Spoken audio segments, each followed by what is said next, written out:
अपराधी और गुंडों का संरक्षण पाए बगैर इनकी स्थिति वैसे ही हो जाती है जैसे कोई बिन पानी के मछली तड़पती है, वही स्थिति इन लोगों की हो जाती है। उसके बगैर रह ही नहीं सकते।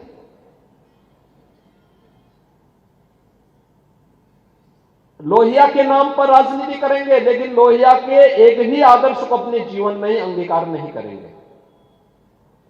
और मैं आप सबसे कहना चाहूंगा, हमने प्रभु को अपना आदर्श माना है। कुछ भी प्रेरणा हम प्रभु के उन उच्च आदर्शों से ले सके तो हमारा जन्म और जीवन दोनों धन्य हो जाएगा। व्यक्तिगत जीवन में जो उच्च मूल्य और आदर्श होने चाहिए, व्यक्ति के प्रति, समाज के प्रति, अपने परिवार के प्रति, समाज के प्रति, पूरे देश के प्रति, वह किस प्रकार का होना चाहिए। याद करिए, प्रभु राम जन्म यहां पर लिए, महाराज दशरथ बोल रहे हैं कि हे राम, मैंने भले ही मेरे सामने केकई ने 2 वचन लिए हो, लेकिन तुम इसको मानो मत। तुम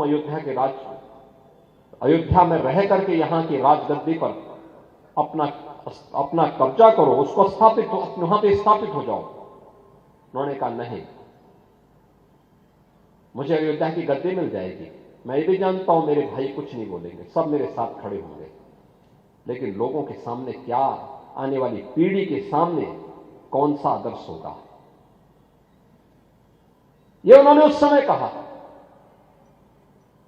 आज जब गद्दी के लिए लड़ाई हो रही हो, एक एक फीट की जमीन के लिए कत्लेआम हो रहा हो, भाई भाई का दुश्मन बना हुआ हो, बाप और पुत्र के व्यवहार को जब देखते हैं, मां और पुत्र के व्यवहार को देखते हैं, भाई और बहन के आपसी विवाद को देखते हैं,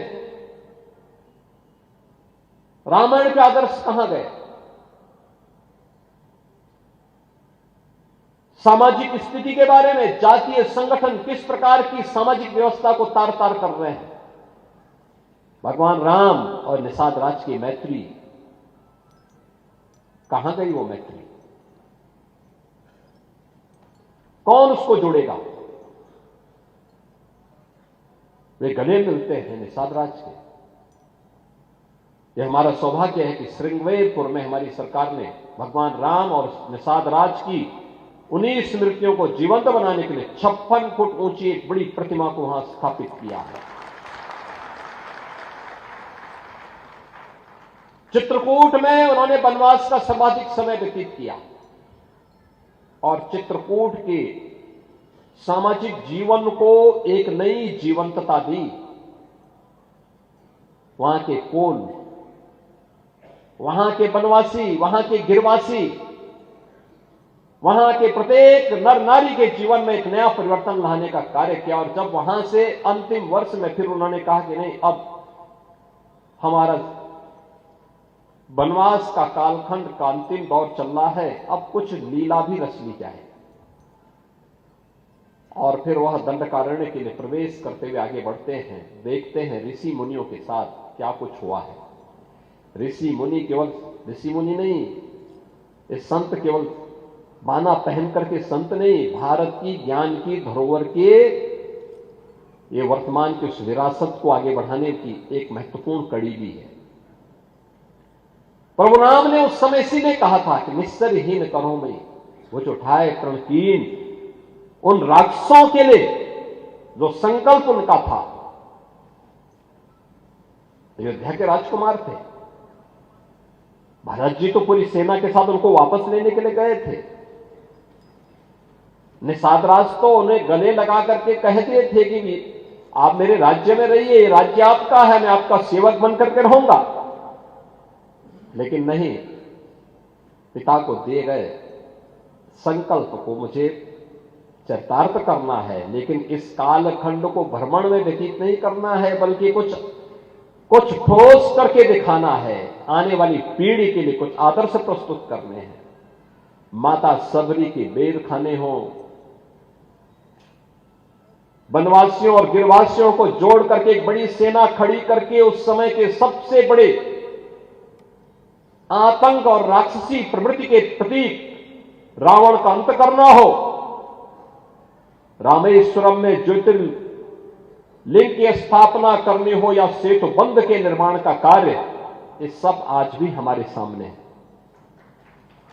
उत्तर से लेकर दक्षिण तक पूरे भारत को जोड़ने का जो कार्य उस कालखंड में भगवान राम ने किया था। समाज को जोड़ने का कार्य, सामाजिक संगठन के माध्यम से राष्ट्र की एकता और अखंडता को।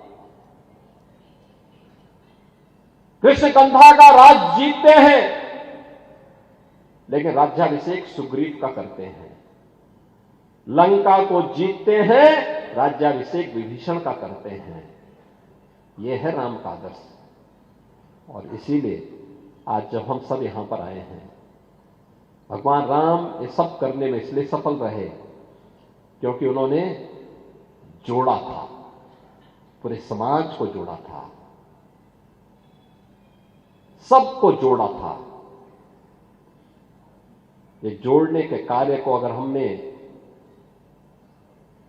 महत्व दिया होता, सामाजिक विद्वेष को आगे बढ़ाने और समाज को तोड़ने की, समाज के दुश्मनों की रणनीति को सफल नहीं होने देते, ये देश कभी गुलाम नहीं होता। हमारे तीर्थ अपवित्र नहीं होते। चंद मुट्ठी भर आक्रांता आकर के भारत को पद्दलित करने का दुस्साहस नहीं कर पाते। भारत के वीर योद्धाओं ने रौंद डालते, लेकिन हमारी आपसी एकता में बाधा पैदा करने वाले लोग वे सफल रहे।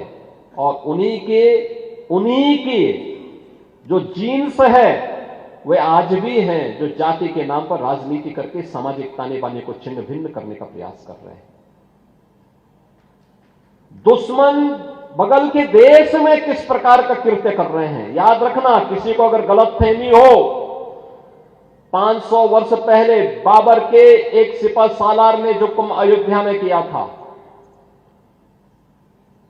जो काम संभल में किया था, और जो काम आज बांग्लादेश के अंदर हो रहा है, तीनों की प्रकृति, तीनों का डीएनए एक जैसा है। गलतफहमी में मत रहना।